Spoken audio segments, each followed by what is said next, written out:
What's good, people? Welcome to the Chronicles of Culture podcast. My name's Connor F. Davies, and this week I sat down with a 2025 emerging artist from Shockout Arts, Bella, to discuss the culture of street dance and her ideas on how to preserve the stylings of street dance for the future generations. Let's have a look. Hello guys, my name's Isabel, but known artist name is Bella and my nickname. Born and bred in Wolverhampton, but based around the Birmingham area. And I'm definitely trained all styles quite profusely, but mainly in my hip hop as of recently and since I was younger. What cultural elements do you think have been most influential in shaping hip hop into the style that it is today?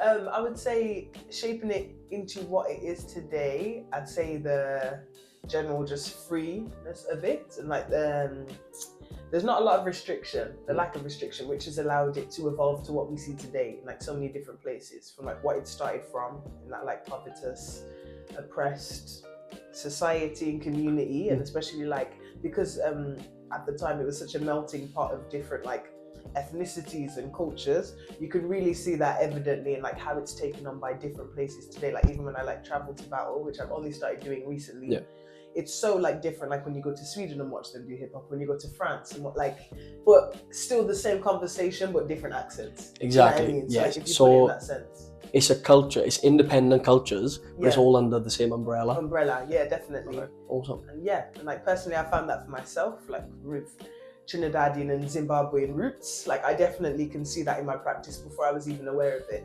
which is for me definitely what hip hop allows you to be able to do. In what ways do you think street dance serves as a form of cultural expression for people? Okay, I'd say the multiple forms it comes under. So I know it's the non-verbal expression, but even in hip hop, within the elements, you've got graffiti, you've got fashion, you've got obviously MCing is verbal, and the dance aspect. So I think those avenues alone allow people to use them as mediums, however they feel comfortable and however they see fit. And especially in the dance sense, I feel a lot of people use it to, voice their own personal, maybe it's struggle, maybe it's beliefs. And I think that's really evident in the range, the wide variety and range we see of hip hop theatre today. And different stories, but it's all being told with the same tools, but just used so differently, which is nice. How do you think dance can be used as a tool for cultural exchange between different communities? Okay, that's a really nice question actually. I feel it's very evident in the battle sense. I feel even having international events, you see guests or invites from different countries, and already without you realizing or the organizer realizing, that's you inviting different cultural approaches into the space.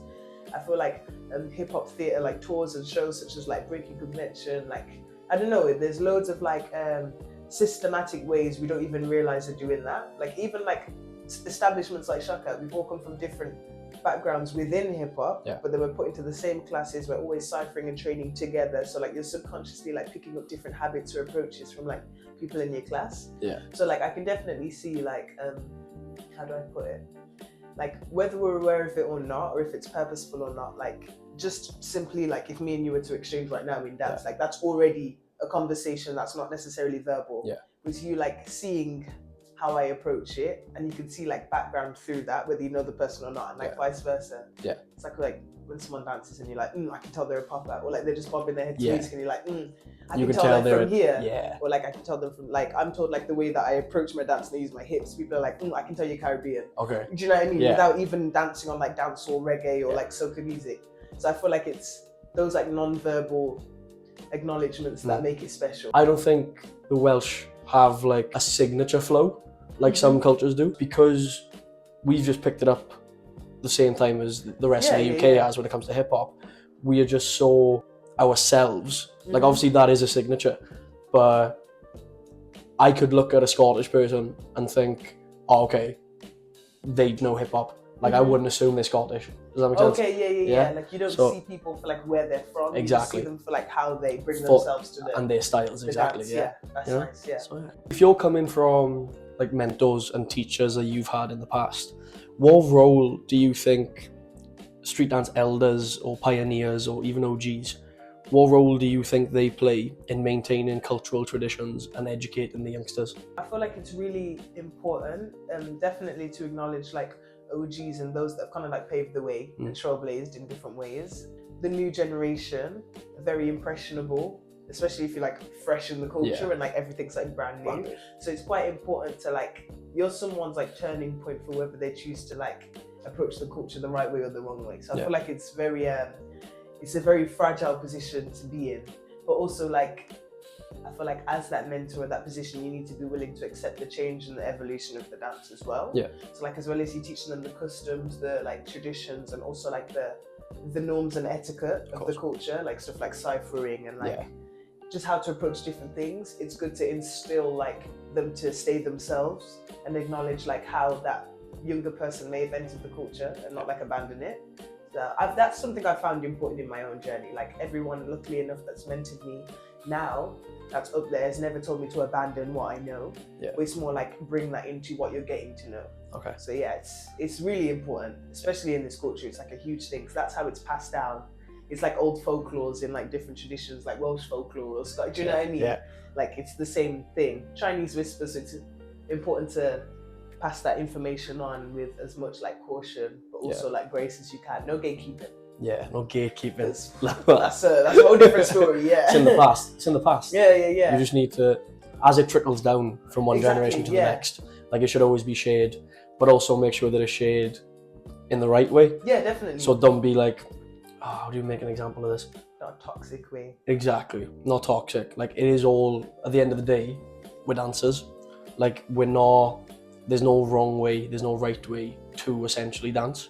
Like if you're doing science or something, if someone tells you 2 + 2 is 6, you know, wrong. Exactly. It's less like objective and it's much more subjective, which is the danger and the beauty in it as well.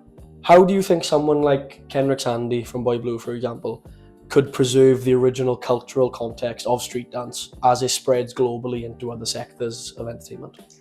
I feel like Kenrick is in a very like unique position, and he's like a huge representative of like hip hop in general in those sectors, because I feel like, especially with his hip hop theatre works, he's been able to really break through those barriers. So like, for example, like Free Your Mind, like it was bringing in film, that entertainment, that like side of media, to the point where like the crowd wasn't just dancers, it was people that were a fan of The Matrix. It was like film lovers, it was like dancers, it was like others, like dancers from all styles of dance. Do you know what I mean? So I feel like he's already like shown and been so good at like grabbing different audiences while staying true to like what it is he's using as the medium to present the idea. So while staying true to the original narrative, he still brings it into today. Yeah, exactly. You're going to be graduating from Shockout at the end of this year. Bit nervous. Kind of, but ready.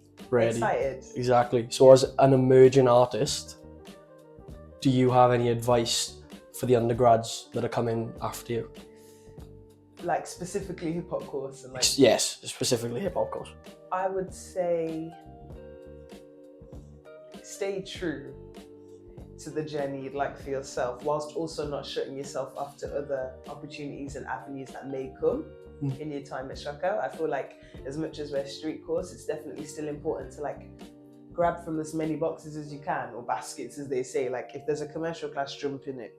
Or like when we're given jazz on the timetable, just like grab as much as you can, because it all adds to your craft in some way. You've got great teachers, so like those relationships are super important, just as people, and also like you're entering the world they've already been in. Ask as many questions as you want, be that annoying student, because at the end of the day, like they're there to really like trickle that information into you and like to guide you. Like you will see them when you leave the building, and you will see them at every event, battle, performance, across the board. Like they've done it all. So it's really important to just like pick their brain as much as you can, but also take advantage. Like take advantage of what you've got, because it's rare that those, especially those 5 names, are in the same place or same country, let alone every week. Do you know what I mean? Thank you very much. There we go. Bella, everyone. Massive. Come on. Dab. Sorry. That's staying in. That's staying in. That's done. So. Sorry. I couldn't help you. I got gassed. So. Making me think. It's like old school camera when you zoom in. So it goes like that, but it's me in the back going, and I'm like, that turned into it too. So.